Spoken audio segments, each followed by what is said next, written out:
53% of children in America are in Medicaid or CHIP programs. So we provide insurance to most children, and commercial insurance follow us.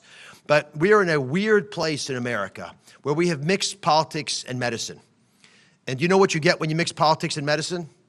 Politics. There is no medicine left. We witnessed that with bizarre statements, predatory actions, and many other activities that I think have forced children to the tip of the spear where they have brunt the burden of this toxic combination. We've been told that permanently altering bodies of children, and the children are told this as well, will bring them lasting peace. But few have achieved the inner peace promised by these charlatans, and the talking heads, the media personalities, the social media posts, all these have created a dishonest narrative. And of course, many of these children are left with the most tragic parts of all the treatments that they've succumbed themselves to. Hi guys, welcome back to the channel.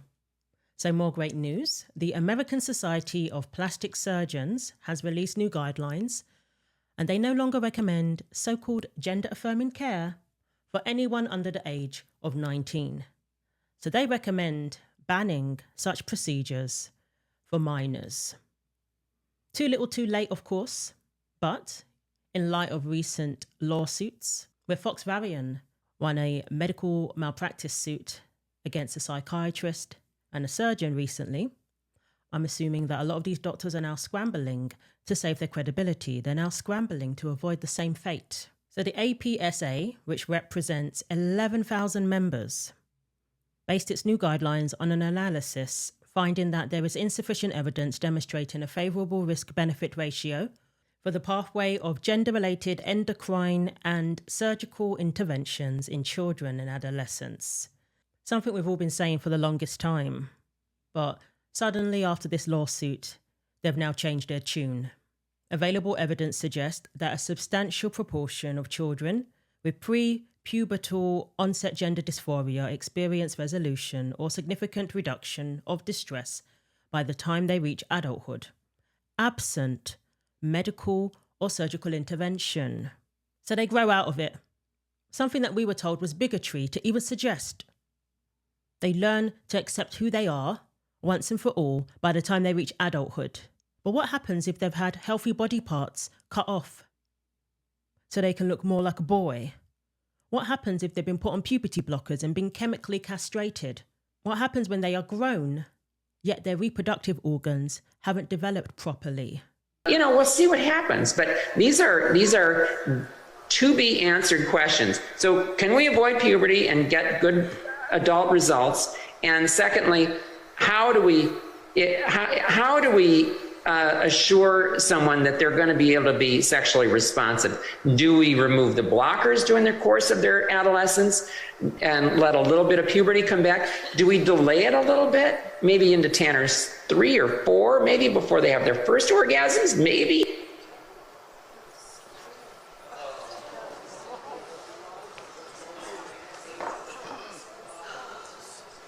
He's spitballing. What do we do? Do we let a little puberty happen? Do we take them off later on? Do we start the blockers later? They don't know what they're doing, but they're doing this to tens of thousands of children. These boys will never have an orgasm as an adult. They're sterilizing kids. Puberty blockers combined with the opposite sex's hormones are sterilizing children. Now, I had another video right after this, but the sound is really poor quality. So I'll just tell you, I have a video of Kellen Lackhart. This is a woman who now says she's a man. The psychiatrist at Kaiser Permanente, which is a huge they have medical clinics all across the country in the US.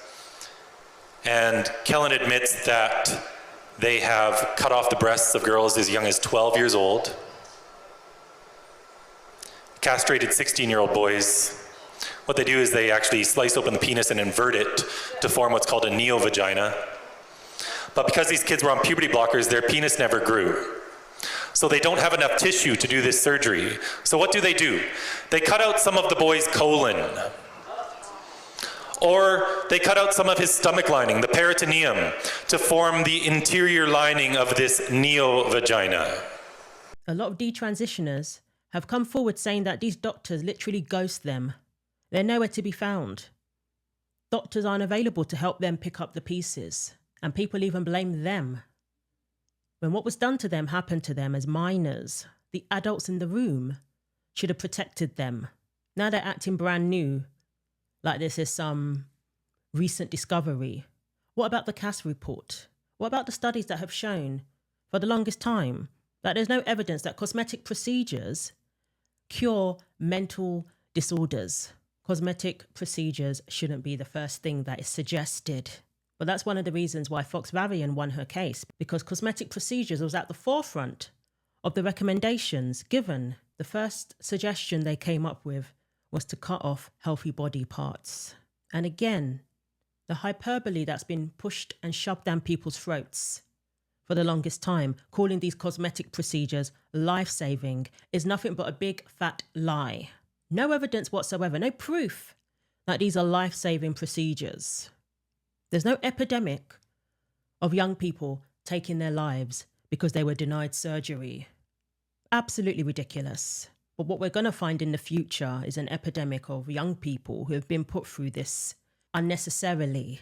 So the Medical Association first began reviewing its guidance for surgeons on performing gender-related surgeries on minors in August 2024 in response to the, quote, considerable uncertainty, end quote, of these surgeries' impact on children. So you're not even sure how these surgeries impact children, physically, emotionally, long-term, but yet they were recommending these surgeries to parents. They were calling these surgeries essential, life-saving. This dangerous fast-track approach in invasive treatment, what it really does is slap a Band-Aid on a much deeper pathology, a much deeper problem, the underlying issue of gender dysphoria. It denies patients the opportunity to be seen for who they really are. The doctor can't look them in the eyes and treat them like a child that's confused and lost and needs help. They become an opportunity. They become eventually a victim. The previous 2019 guidelines had the nerve to make the claim that these surgeries could help gender dysphoria patients align their bodies with whom they know themselves to be and improve their overall mental health and well-being.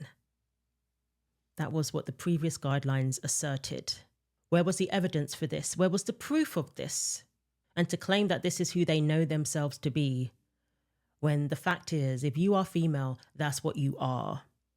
You can't know yourself to be anything other than who you are. So these guidelines were simply based on a fallacy. So apparently ASPS is the first major medical association to take a hardline approach in discouraging doctors to perform gender-altering surgeries and treatments on minors. And I suspect there's going to be a lot more. Now that they can face accountability, now that they can face the consequences of these procedures, I suspect there will be more organizations that are going to ban these procedures for minors. So this is great news. It is too little too late, but it's a start. That's all I can say about this. It's something to celebrate, but we can't forget the people who have been affected by this and who continue to be affected by this. They're not going to go away. As we know, no amount of money is going to bring back what was taken from them. No amount of money can compensate them for what they have lost. But at least these doctors are now being held accountable. So as a result of ASPS changing their guidelines, the American Medical Association released a statement on Tuesday saying that the evidence for gender-affirming surgical intervention in minors is insufficient for us to make a definitive statement, although the health organization agreed with ASPS in advising that gender-altering surgeries should be deferred to adulthood. The American Academy of Pediatrics have suggested that altering surgeries for minors should be approved on a case-by-case basis. Health Secretary Robert F. Kennedy had this to say: "We commend the American Society of Plastic Surgeons for standing up to the over-medicalization lobby and defending sound science. By taking this stand, they are helping protect future generations of American children from irreversible harm." Stanley Goldfarb, the chairman of Do No Harm, which is a medical watchdog, had the following to say: The ASPS's thoughtful, scientific, and well-reasoned statement today is a model for other medical organizations, namely the Endocrine Society, the American Academy of Pediatrics, and others, to follow and disavow their previous support for experimental and unscientific interventions. Very well said there. So these are the other organizations we await to see, their response and what they are going to say. More than likely, they will follow suit.